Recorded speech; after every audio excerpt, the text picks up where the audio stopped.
Good morning, everybody, and welcome back to the channel. A little homestead update here. I know we've been gone for a little while. A lot of things are happening, but we do have chickens out in the temporary run today, cleaning up some things in the backyard and some wisteria. Got my little helper here. She's very excited about it. We've been doing big things. We've got the garden going on, and it's in full swing. So I'm going to show you a little bit of that. But our chickens are now 12 and a half weeks, and they are getting really large. But we tend to have a good bit of roosters in here that came out of the incubator. So we're going to be dealing with some of those and getting them processed, so we have meat birds here on the homestead for now until we get our own good large flock of meat birds processed. So looking forward to that, and I want to show you a few things. So here we go.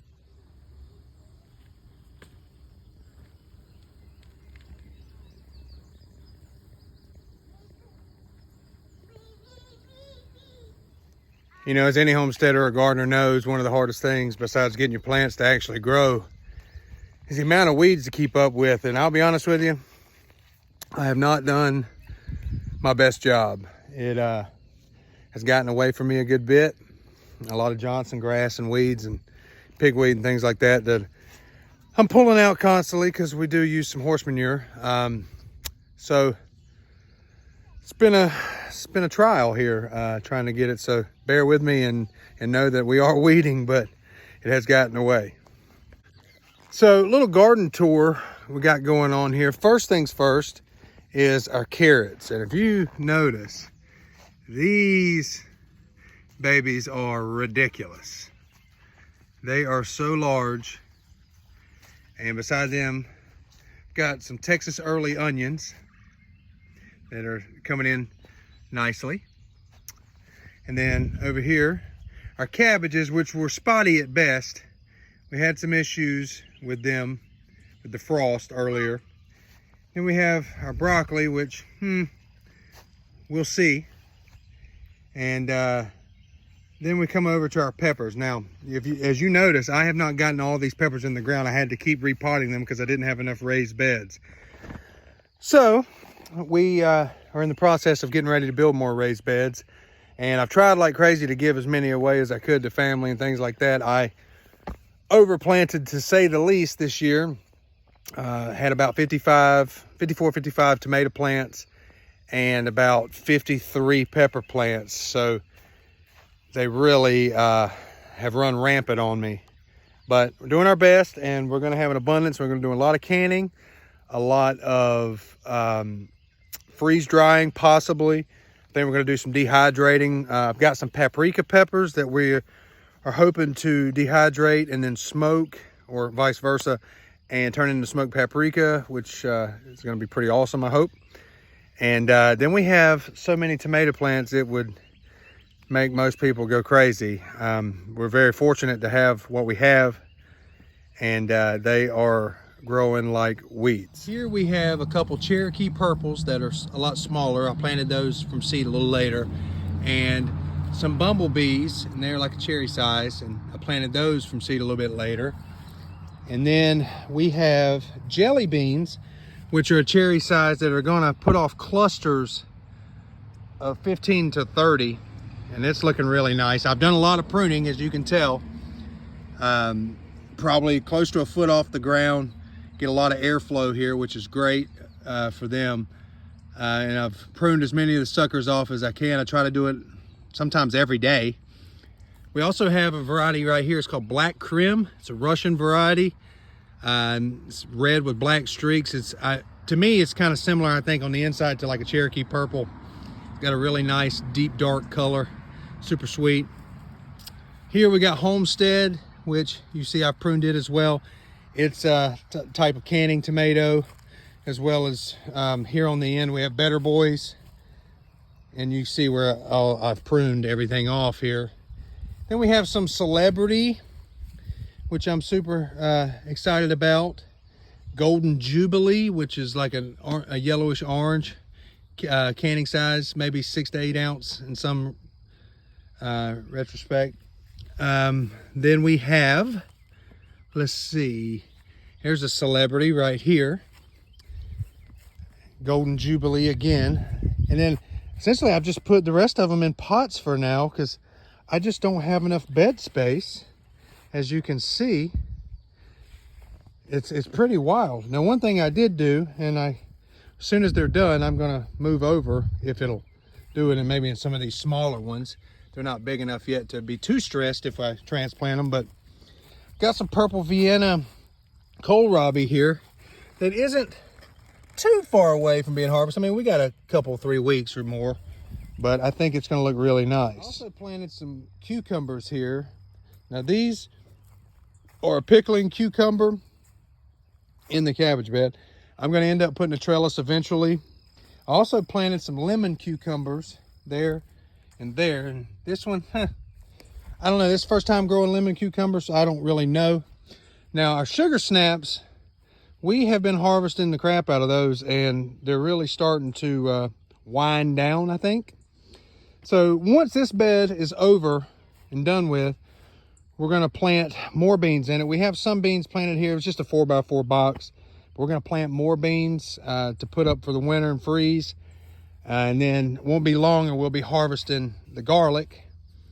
And since peppermint took over in the bed, I'm really hoping that the garlic doesn't taste like peppermint. So we'll see. And then over here in the wilderness, I've got 2 almost 35-foot rows of red potatoes that are coming in nicely. So one thing after another. As you can see, I am up to my ears in tomatoes. I mean, literally, it's kind of ridiculous. So, you know, we're going to can a lot of them. Like I said, I think we're going to just do some stewed tomatoes. We're going to do several things. We really enjoy tomato pies. I don't know if any of the viewers ever eat a tomato pie, but it is phenomenal. Wouldn't suggest freezing them though. It's better eating fresh. I think after you thaw them out, they tend to be a little too moist, a little too much water in them after freezing, but they're pretty awesome. So most of what I'm doing this year of tomatoes is more of an experiment. I wanted to see what varieties would grow really well and which ones I like the most. Now we haven't gotten to the taste aspect of it yet, but all varieties are growing well. I would say if one is not growing better than the other, it's probably the bumblebee type. The cherry type, it's not doing as well. I think it's, I don't know if it's not adapting well to our weather yet. It's pretty wet right now, but we'll see. You know, it could be that it just takes longer. So I'm still optimistic that it'll be a pretty abundant harvest on that. So we were also fortunate enough, a customer of mine I was doing some work for didn't have any room. I planted a bunch of fruit trees for her, and she didn't have any room to put these 2 apple trees. So I said, I'll take them if you're getting rid of them. Well, she let me take them, and so we've planted them, and they are looking really nice. This one's a little bit taller. This is a Yellow Delicious here, and the smaller one here is a Honeycrisp. They've really turned out with some really nice growth since I planted them about a month and a half, 2 months ago. We've got about 8 inches of growth, so that's pretty big. We have, luckily, wild elderberry. As you can see, it's blooming like gangbusters here and spreading all over the place. So that's going to be interesting if we can harvest those before the birds eat all of the elderberries. You never know. It's kind of a hard thing to catch around here. Wild blackberries all over the homestead that we're going to try to harvest. I try to harvest some every year and put them in the freezer. And you got to be careful with them, but they tend to work pretty well. I also got a couple raspberries this year and a blueberry. And as you can tell around the cages, it's a little hard to weed inside of them, but we have to be careful because of the deer around here. So all that's caged. Now, the garden you see, that is one of 3 actual gardens that we have. This particular garden is, I call it the hybrid garden. So it's raised beds and some in-ground planting. Then we have a full in-ground garden in another plot, different soil.